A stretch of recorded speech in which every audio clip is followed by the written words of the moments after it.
नमस्कार। दोपहर समाचार में आपका स्वागत है।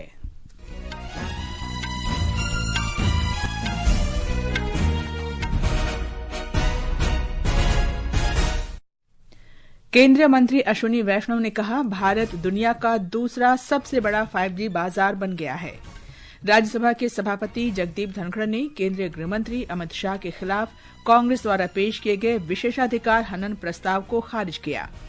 तमिलनाडु के मुख्यमंत्री एम.के. स्टालिन ने विधानसभा में वक्फ संशोधन विधेयक के खिलाफ प्रस्ताव पेश किया। भाजपा विधायकों का सदन से वॉकआउट। वाणिज्यिक कोयला खदान नीलामी का 12वां चरण आज होगा और खेलो इंडिया पैरा गेम्स 2025 का आज शाम नई दिल्ली में भव्य समारोह के साथ समापन होगा।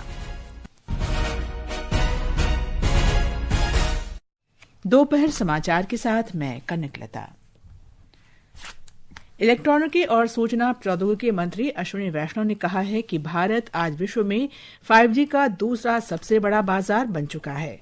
नई दिल्ली में आज एक कार्यक्रम को संबोधित करते हुए श्री वैष्णव ने कहा कि विभिन्न क्षेत्रों में लगभग 11 लाख करोड़ रुपए के निवेश हो रहे हैं।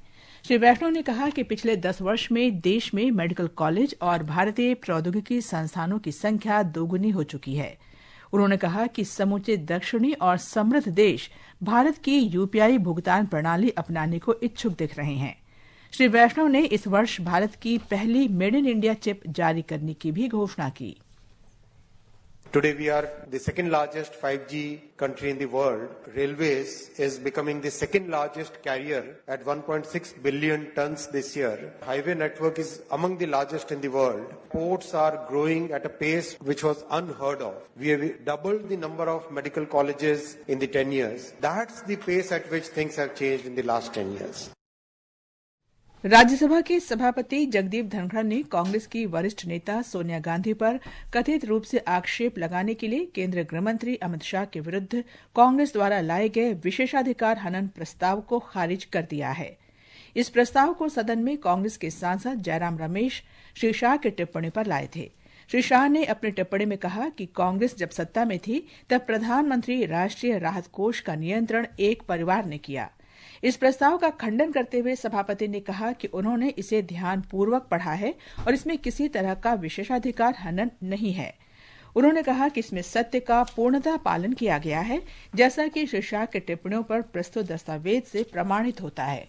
श्री धनखड़ ने जल्दबाजी में लाए गए विशेषाधिकार हनन प्रस्ताव पर दुख व्यक्त करते हुए कहा कि विशेषाधिकार हनन एक गंभीर मामला है।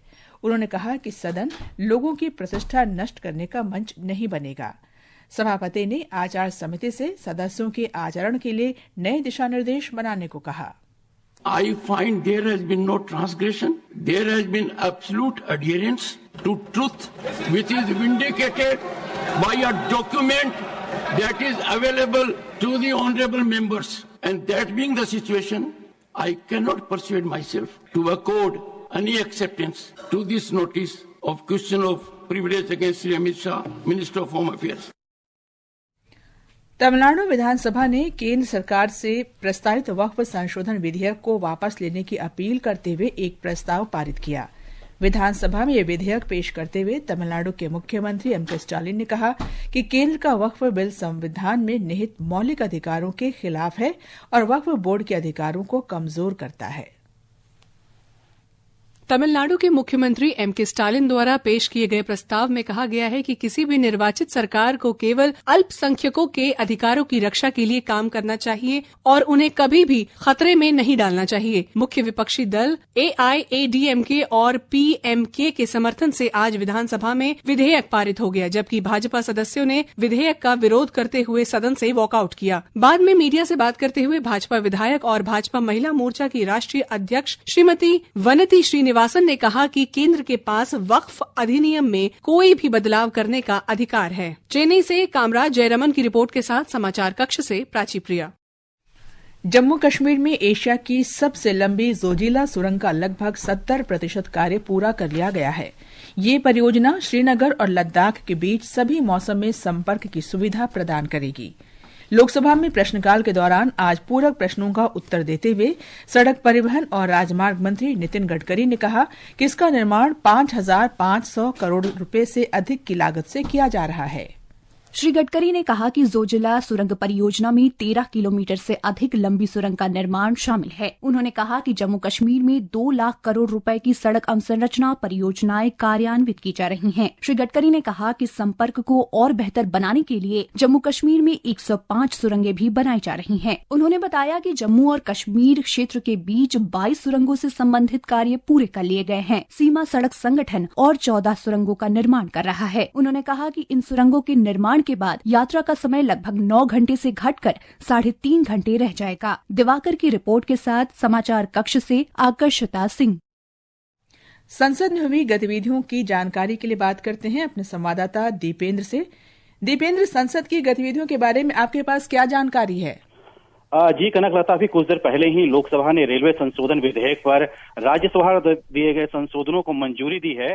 साथ ही आपदा प्रबंधन संशोधन विधेयक पर भी राज्यसभा द्वारा दिए गए कुछ संशोधनों को भी मंजूरी दी गई है। और इस समय आप्रवास और विदेशी नागरिकों के विषय से संबंधित विधेयक पर चर्चा जारी है।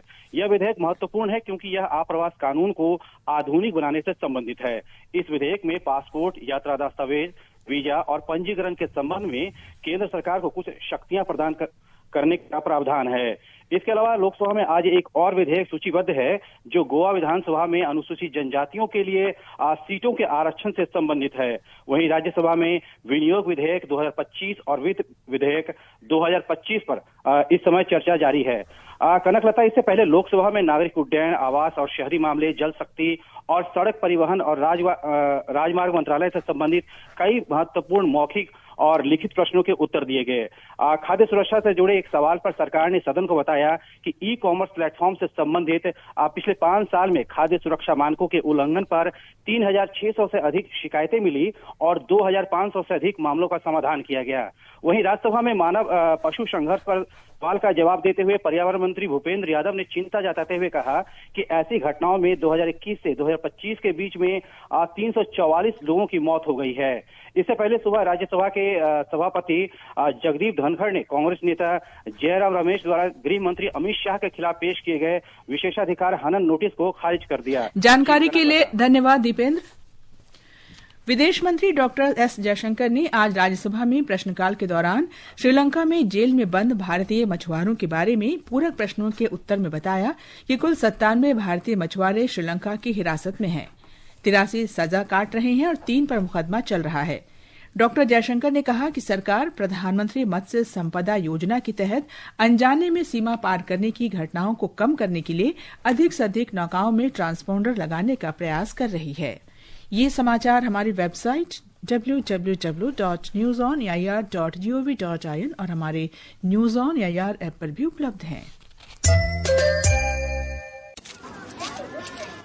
भाई तू हमेशा इतना एक्टिव कैसे रहता है? सही डाइट, एक्सरसाइज और कम तेल वाले खाने से। अधिक तेल खाने से ओबेसिटी बढ़ती है और स्टैमिना कम हो जाता है। अच्छा, सही कहा। अब मैं भी अपनी डाइट में तेल कम करूंगा ताकि फिट रहूं। जैसा कि हमारे प्रधानमंत्री जी भी कहते हैं, एक फिट और हेल्दी नेशन बनने के लिए हमें ओबेसिटी की समस्या से निपटना ही होगा। एक तरीका मैंने सुझाया था, खाने के तेल में 10% की कमी करना। कम तेल में बड़ी बात, सेहत रहे दिन और रात। दोपहर समाचार में आपका फिर स्वागत है। केंद्र सरकार नई दिल्ली में आज वाणिज्यिक कोयला खदानों की नीलामी का 12वां चरण शुरू करेगी। प्रस्तावित खदानों में से 13 कोयला खदानों का पूरी तरह से जबकि 12 खदानों का आंशिक रूप से पता लगाया जा चुका है। नीलामी का उद्देश्य घरेलू और अंतर्राष्ट्रीय निवेशकों को आकर्षित करना है, जिससे ऊर्जा और औद्योगिक विकास में आत्मनिर्भरता के लिए भारत की प्रतिबद्धता को बल मिलेगा। प्रसार भारती के मुख्य कार्यकारी अधिकारी गौरव द्विवेदी आज मुंबई में फिक्की, ईवाई मीडिया और मनोरंजन उद्योग की रिपोर्ट जारी करने के अवसर पर उपस्थित थे। सभा को संबोधित करते हुए उन्होंने कहा कि उद्योग में नियमित रूप से बड़ी मात्रा में समेकन और विषय वस्तु का विशाल लोकतंत्रीकरण हो रहा है। उन्होंने कहा कि दूरदराज के क्षेत्रों से प्रतिभाएं आ रही हैं। श्री द्विवेदी ने कहा कि हम किस तरह की सामग्री का इस्तेमाल कर रहे हैं, इस पर ध्यान दिए जाने की आवश्यकता है। सूचना और प्रसारण मंत्रालय के आगामी वेब्स कार्यक्रम को लेकर श्री द्विवेदी ने कहा कि मीडिया कर्मी और सर्जकों तथा विश्व भर में तकनीक से जुड़े लोगों को एक मंच पर मीडिया तथा मनोरंजन उद्योग में शामिल होने का अवसर प्रदान करेगा। उन्होंने कहा कि प्रधानमंत्री इसका उद्घाटन करेंगे और वे सीईओ गोलमेज बैठक के प्रमुख भी होंगे। झारखंड विधानसभा में बजट सत्र के अंतिम दिन आज विपक्षी दल भारतीय जनता पार्टी ने राज्य में कानून व्यवस्था को लेकर सदन में हंगामा किया। सदन की कार्यवाही शुरू होते ही विपक्षी सदस्य सदन के बीचों बीच आ गए और सरकार विरोधी नारे लगाने लगे। उन्होंने कल रांची में स्थानीय भाजपा नेता अनिल कुमार महतो टाइगर की हत्या का विरोध किया। भारतीय जनता पार्टी और all Jharkhand students union party सहित कई राजनीतिक पार्टियों ने कल झारखंड की राजधानी रांची में बीजेपी नेता अनिल कुमार महतो और टाइगर की दिन दहाड़े हत्या के खिलाफ आज रांची बंद का आह्वान किया है। कई सामाजिक संगठनों ने भी बंद को अपना समर्थन दिया है। रक्षा राज्य मंत्री और बीजेपी नेता संजय सेठ ने कहा है कि राज्य में कानून व्यवस्था पूरी तरह से ध्वस्त हो चुकी है। रांची सहित पूरा झारखंड अपराध कर्मियों गिरफ्त में, रूल ऑफ लॉ कोलैप्स हो चुका है और अपराध कर्मियों को खुला छूट है। ऐसा कोई दिन नहीं मिलेगा क्योंकि यह अपराध की राजधानी बन चुकी और प्रयास हो रहा है कि अपराध की राजनीति को ओर ले जाने का। होने नहीं देंगे। कोई सुरक्षित नहीं है। कानून व्यवस्था पूरी तरह ध्वस्त हो चुका है। कानून का शासन कहीं दिख रहा है? अगर नहीं कर सकते हो तो सीखो। एजेएसयू पार्टी के केंद्रीय अध्यक्ष सुदेश महतो ने भी सरकार पर हमला बोला है। उन्होंने कहा कि सरकार की निष्क्रियता के कारण अपराधी राज्य में बेलगाम हो गए हैं। आज विधानसभा चल रहा है। राज्य के मुखिया से लेकर रूल एंड ऑर्डर के सारे लोग आज इसी मुख्यालय रांची में हैं और रांची में इस कदर अपराध का लेवल आप देख सकते हैं। दिल्ली विधानसभा के बजट सत्र में बजट 2025-26 पर चर्चा जारी है। आज जब सदन की बैठक हुई तो दिल्ली विधानसभा के अध्यक्ष विजेंद्र गुप्ता ने सदन की कार्यवाही की शुरुआत प्रश्नकाल से की। प्रश्नकाल के दौरान सत्ताधारी पार्टी और विपक्ष के विधायकों ने अपने अपने विधानसभा क्षेत्रों के महत्वपूर्ण मुद्दों पर चर्चा की। ये समाचार आकाशवाणी से प्रसारित किए जा रहे हैं। ये आकाशवाणी है। खेलो इंडिया पैरा गेम्स 2025 का शाम नई दिल्ली में भव्य समापन होगा। समापन समारोह का आयोजन भारतीय खेल प्राधिकरण करेगा, जिसमें युवा कार्य और खेल राज्य मंत्री रक्षा निखिल खड़से भी शामिल होंगी। और जानकारी के लिए बात करते हैं हमारे संवाददाता अभिषेक कपिल से, जो इस समय इंदिरा गांधी स्टेडियम में मौजूद हैं। अभिषेक, आज खेलों का समापन हो रहा है। राज्यों का प्रदर्शन कैसा रहा? जी कनकलता, अगर पदक तालिका की बात की जाए तो हरियाणा पहले स्थान पर है, तमिलनाडु दूसरे और उत्तर प्रदेश तीसरे स्थान पर है। अभी पैरा टेबल टेनिस के फाइनल मुकाबले चल रहे हैं, जिसमें पुरुष क्लास 6 में येजदी अस्पी ने स्वर्ण पदक जीता और महिला क्लास 6 में भाविका कोकड़िया ने स्वर्ण जीता।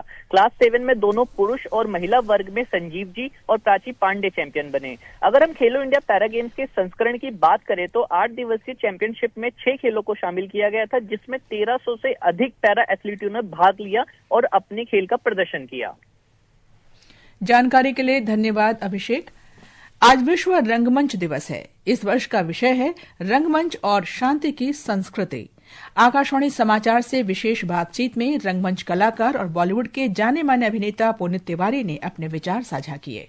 थिएटर आपको जोड़ के रखता है, आपकी जड़ों से जोड़ता है। थिएटर में सिर्फ और सिर्फ आप अभिनय नहीं सीख रहे होते हैं, आप हर कुछ सीख रहे होते हैं, आप सेट सीख रहे होते हैं। थिएटर जीने की कला है, आप कैसे जीते हैं उसमें हर चीज सीखना होता है। कोई एक चीज आप सीख लिए और उससे आपका विकास नहीं होता है, तो थिएटर आपको हर कुछ सीखने का मौका देता है। और थिएटर में कोई रीटेक नहीं है। जैसे आप कैमरे में अगर कैद किए जा रहे हैं, फिल्म बनाया जा रहा है, तो आपको वहाँ पे रीटेक की संभावना है। थिएटर भी जीवन की तरह जिसमें कोई रीटेक नहीं है। अंत में मुख्य समाचार एक बार फिर। केंद्रीय मंत्री अश्विनी वैष्णव ने कहा कि भारत दुनिया का दूसरा सबसे बड़ा 5G बाजार बन गया है।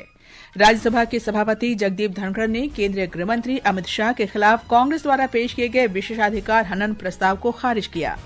तमिलनाडु के मुख्यमंत्री एम के स्टालिन ने विधानसभा में वक्फ संशोधन विधेयक के खिलाफ प्रस्ताव पेश किया। भाजपा विधायकों का सदन से वॉकआउट। वाणिज्य कोयला खदान नीलामी का 12वां चरण आज होगा और खेलो इंडिया पैरा गेम्स 2025 का आज शाम नई दिल्ली में भव्य समारोह के साथ समापन होगा। इसके साथ ही दोपहर समाचार का ये अंक समाप्त हुआ। नमस्कार।